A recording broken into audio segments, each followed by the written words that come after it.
हाँ बच्चों, पीवाईक्यू के नेक्स्ट सेल में सवाल है आपके सामने। जेई मेंस 2022 29 जून शिफ्ट 1 के पेपर में पूछा गया था। क्वेश्चन क्या है, पढ़ लीजिए आप आराम से। ये पूरा एक टर्म है और ये भी एक सेकंड टर्म है, दोनों का समेशन बताना है। तो सबसे पहले मैं क्या करने जा रहा हूँ, सुनना ध्यान से। सबसे पहले मैं इस टर्म पे फोकस करूंगी, ये वाले पे, और इसको tan इनवर्स या कॉट इनवर्स में कन्वर्ट कर दूंगा, देख लूंगा ज्यादा सुटेबल कैसा रहेगा। ये टर्म क्या है, कॉस इनवर्स 1/√5। कॉस क्या होता है sir, base by hypotenuse, base 1 है और हाइपोटेनियस कितना है, √5, तो परपेंडिकुलर आ जाएगा 2। तो tan इनवर्स में जाऊंगा तो ये हो जाएगा tan inverse 2 perpendicular by base. Cot inverse में जाऊंगा तो कॉट इनवर्स 1/2। क्लियर हो? तो कॉट इनवर्स में ज्यादा सुटेबल। क्लियर हो? तो सबसे पहले ये वाले को अपन सोल्व करने जा रहे हैं, यहाँ ये टर्म्स को। ठीक है, सुना ध्यान से। क्या लिखा हुआ है, जो अंडरलाइन किया उस टर्म को सोल्व कर रहा हूँ। क्या लिखा हुआ सर, 3 tan इनवर्स कितना, 1/2 +2 इंटू, और इसको बदल दे रहा हूँ कॉट इनवर्स। कॉट इनवर्स में कितना हो जाएगा, कॉट इनवर्स हो जाएगा सर 1/2। सही है? अब सुनना ध्यान से। ये लिखा हुआ सर 3 tan इनवर्स 1/2, और कॉट इनवर्स को लिख दे रहा हूँ क्या सर, π/2 माइनस tan−1x, यानी π/2 माइनस tan इनवर्स कितना, 1/2। सही है? हाँ सर, tan−1 1/2।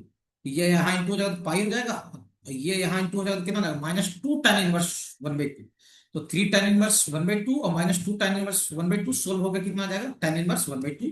मतलब ओवरऑल मेरा कहना यह है कि सोल्व होकर आ जाएगा पाई प्लस tan−1 1/2। सही है? इसको कुछ देर के लिए अपन अल्फा मान लेते हैं। किसको, किसको अल्फा मानो, tan−1 किसको, 1/2। सही है? tan अल्फा कितना हो जाएगा, 1/2।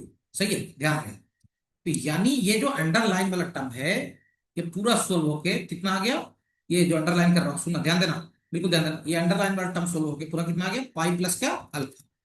पाई प्लस क्या आ गया, अल्फा। तो अपने को क्या चाहिए, अपने को चाहिए सर 50 tan पाई प्लस क्या, अल्फा। और आपको पता होगा tan पाई प्लस अल्फा क्या होता है सर, tan अल्फा। और tan अल्फा निकाल ही चुका हूं, tan अल्फा कितना है सर, 1/2। तो 50 × 1/2 यानी कितना आ जाएगा, 25। यानी पहले वाले टर्म का जो वैल्यू आ गया वो कितना आ गया, 25 आ गया। इसको ध्यान रखना है। और सेकंड टर्म की वैल्यू निकाल लेंगे और दोनों क्या कर देंगे, एड अप कर देंगे। ठीक है? वो चलिए, सेकंड टर्म क्या है सर, सेकंड टर्म है 4√2, 4√2, और कितना है, हाफ tan−2√2, यानी tan और अंदर में हाफ। सही है? tan−2√2, ये है सेकंड टर्म। क्लियर हो? यहाँ तो कोई समस्या नहीं, ये सेकंड टर्म है। इसमें फोकस करते हैं पहले किस, इसमें पहले फोकस करते हैं इस वाले, इस वाले, इसको लेके आगे बढ़ता हूँ। इसका जो भी आंसर आएगा उसको 4√2 का मल्टीप्लाई करता हूँ। ठीक, ये क्या लिखा हुआ सर, ये लिखा हुआ tan½ tan−2√2। क्लियर हो? अपन क्या करते हैं, असल में ये जो है ना पूरा, ये असल में एक एंगल है।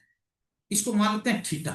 क्या मानते हैं इसको, थीटा। इधर मान लो थीटा इक्वल टू कितना, हाफ ऑफ tan−1 क्या, 2√2। तो 2 को इधर मल्टीप्लाई कर दो 2 थीटा आ जाएगा, tan−1 को इधर फेंको तो tan2 थीटा, यानी tan2 थीटा हो जाएगा 2√2। tan2 थीटा कितना हो जाएगा, 2। तो अगर इस गोले को पूरे को आप क्या मानेंगे, थीटा, तो रियल में आपको किसकी वैल्यू चाहिए, tan थीटा की वैल्यू चाहिए। और आपके पास अवेलेबल क्या है, tan2 थीटा। तो चाहो तो 2 tan थीटा/1 - tan पर थीटा इसको लिख दो। नहीं तो एक ज्यादा अच्छा मैं बता रहा हूँ, सुनना ध्यान से। कि आपको पता होगा सर, बिनो 1 - cos2 थीटा/1 + cos2 थीटा, इसको सोल्व कर दो। ऊपर हो जाएगा 2 sin पर थीटा, नीचे हो जाएगा 2 cos पर थीटा। ये आता है tan पर थीटा। सही है? अब cos2 थीटा निकालना पड़ेगा। cos2 थीटा कैसे निकालेंगे, tan2 थीटा से ट्रायंगल बना। तो tan क्या होगा सर, परपेंडिकुलर पे क्या, बेस। तो हाइपोटेनियस कितना आ जाएगा, 3 आ जाएगा। तो cos2 थीटा कितना आ जाएगा सर, 1/3 आ जाएगा। ये हो जाएगा सर 1 - 1/3, और वो 1 प्लस कितना, 1/3 इजिकल्स टू कितना रे, tan पर थीटा। सही है? याद है? हाँ सर। तो tan पर थीटा का वैल्यू कितना आ जाएगा सर, 2/3 ÷ 4/3, यानी कितना, 1/2। तो tan थीटा की दो वैल्यू आ जाएगा, +/- 1/√2। किसी वैल्यू, tan थीटा। अब कौन सा ले, ध्यान देना। tan−2√2 एक ऐसी वैल्यू है जो 45 डिग्री से 90 डिग्री के बीच में वेरी करता है। ठीक है भाई, tan की वैल्यू है ना, tan 45 डिग्री पे 1 होता है, ये 1 से बड़ा वैल्यू है। सही है? तो tan−1 तो कितना होता है, π/4 होता है ना। क्या होता है, π/4। ये भी जो भी वैल्यू होगा 45 डिग्री से किसके बीच में आएगा, 90 डिग्री के बीच में आएगा। और उसका हाफ कर दो, हाफ कर दूंगा तो 22.5 और 45 डिग्री के बीच में रहेगा। तो मेरा कहना यह है कि tan थीटा क्या आने वाला है, पॉजिटिव। tan थीटा क्या आने वाला है, पॉजिटिव, तो पॉजिटिव वैल्यू अपन क्या करेंगे, कंसीडर करेंगे।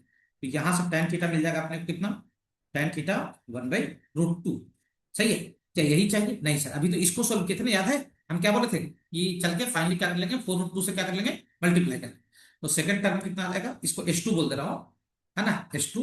सेकंड टर्म H2 कितना आ गया सर, 4√2 इंटू 1/√2, यानी कटा पिटा के कितना आ जाएगा, सेकंड टर्म आ गया 4। सही है। और पहला टर्म कितना था, 25। पहला टर्म कितना था, 25, और सेकंड टर्म कितना आ गया, 4 आ गया। अब दोनों को ऐड करना है समेशन।